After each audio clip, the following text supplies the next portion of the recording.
Spring roll ভাজার একটা technique আছে। এই টেকনিকটা বুঝে যদি না ভাজো তাহলে কিন্তু এরকম মুচমুচে ক্রিস্পি হবে না, দেওয়ার সাথে সাথে কিন্তু পুড়ে যাবে। আর ফিলারটা হতে হবে অনেক বেশি টেস্টি, তাহলেই কিন্তু স্প্রিং রোল ভালো লাগবে। আর স্প্রিং রোলের ফিলার কিন্তু একটু অন্যরকম হয়ে থাকে, আমি একটু অন্যরকম করে ভেজে থাকি, এই জন্য আমার স্প্রিং রোলটা এত বেশি মজা।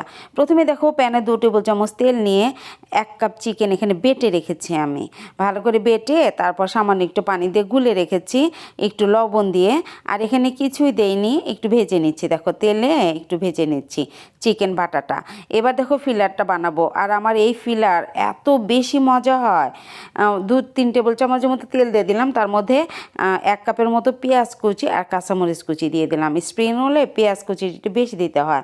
এবার দেখো একটু গাজর, পেঁপে আর বাঁধাকপি, গাজর আর পেঁপেটা গ্রেট করে নিয়েছি, আর বাঁধাকপি তো এমনি আমি বটি দিয়ে কেটে নিয়েছি।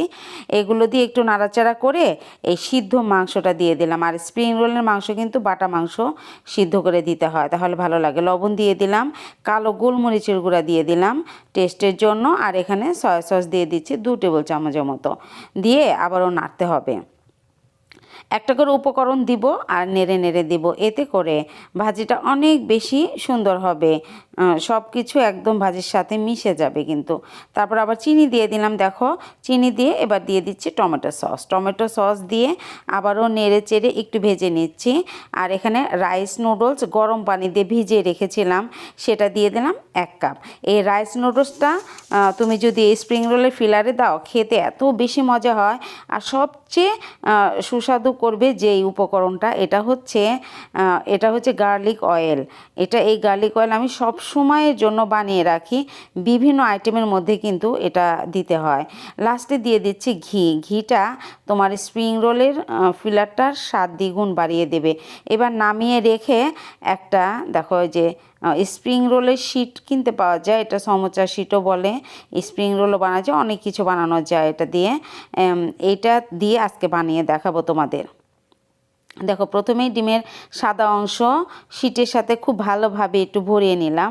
ভরিয়ে নিয়ে বিভিন্ন রকম ডিজাইন করে কিন্তু এটা বানানো যায়। দেখো এটা একটা ডিজাইন, আমি 2-3টা ডিজাইন তোমাদের দেখাচ্ছি। এই যে মাঝখানে রেখে কোনাকুনি করে নিয়ে দেখে দেখে বুঝে নিতে হবে। এবার দেখো এই যে এরকমভাবে আটকে দিবে, খুবই দ্রুত বানানো হয়ে যায়। শুধু মজা করে ফিলারটা বানিয়ে নিলেই হলো। একটা শিটের কিনে নিয়ে এসে এরকমভাবে বানিয়ে কিন্তু এই রমজানের জন্য তোমরা ফ্রোজেন করতে পারো, 1 মাসে কিচ্ছু হবে না, খুব ভালো থাকবে।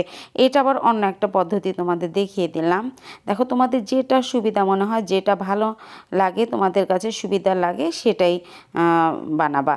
দেখো এই যে এটা আবার ওই যে আমি যে তোমাদের সমোসা দেখিয়েছিলাম, ওই রুটি আমি কিছু 4 কোনা করে কেটে রেখেছিলাম, এটা দিয়ে দেখো এই যে 1 লেয়ারের সমোসা বানানো যায়। এটাও কিন্তু ভীষণ মজা, ভীষণ মজা। এটা তোমাদের দেখাচ্ছি এই ফিলার দিয়ে কীভাবে বানাবে। এই যে দেখো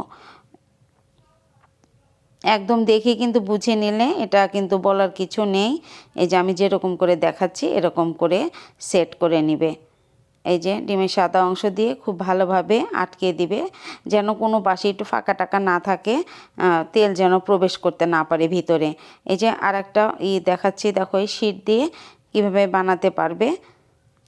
এই যে একটু ডাবল করে শিট দিয়ে তারপরে যে আমি ডিমের সাদা অংশ লাগিয়ে তারপর আবার ভাঁজ করব। যেভাবে দেখাচ্ছি এভাবে দেখে তোমরা বানিয়ে নিতে পারবে, যেভাবে তোমাদের সুবিধা হয় সেভাবে বানিয়ে নেবে। এভাবে বানিয়ে নিয়ে ফ্রিজে ফ্রোজেন করলে কিন্তু 1-2 মাস কিন্তু একদম ভালো থাকে, একটু নষ্ট হবে না। এই তো এভাবে বানিয়ে নেবে সবগুলো, আমি এভাবে বানিয়ে নিয়েছি। বানিয়ে নিয়ে এখন এই যে ডিপ ফ্রিজে ফ্রোজেন করবো, আর কিছু তোমাদের ভেজে দেখাবো। এই যে বক্সের মধ্যে পলি পেরে সবগুলো স্প্রিং রোল এখানে নিয়ে তারপর আবার পলি দিয়ে ভালো করে আটকিয়ে উপরে ঢাকনা দিয়ে ঢেকে রাখবো। আর স্প্রিং রোল তুমি যতই সুস্বাদু করে বানাও, এই সসটা যদি ভালো না হয় খেতে ভালো লাগবে না। 1 কাপ পানি, 1/2 কাপ চিনি, 1 টেবিল চামচ তেঁতুলের মাড় দিয়ে একটু জাল দিয়ে ঘন করে নিলেই হানি সস হয়ে যাবে। আর এই হানি সস দিয়ে স্প্রিং রোল সমোসা কি যে মজা লাগে, এটা বানিয়ে রেখে দিবে। দেখো যে হালকা গরম তেলে কিন্তু আমি ছেড়েছিলাম স্প্রিং রোল। তেলও একটু একটু গরম হবে আর স্প্রিং রোলও একটু একটু ভাজা হয়ে যাবে। এতে করে এত বেশি ক্রিস্পি মুচমুচে হবে, সারা দিন টেবিলে রাখলে কিন্তু এরকম মুচমুচে থাকবে। দেখো কত সুন্দর মুচমুচে হয়েছে, আর ভিতরকার ফিলারটা দেখো কত সুন্দর, আর হানি সস দিয়ে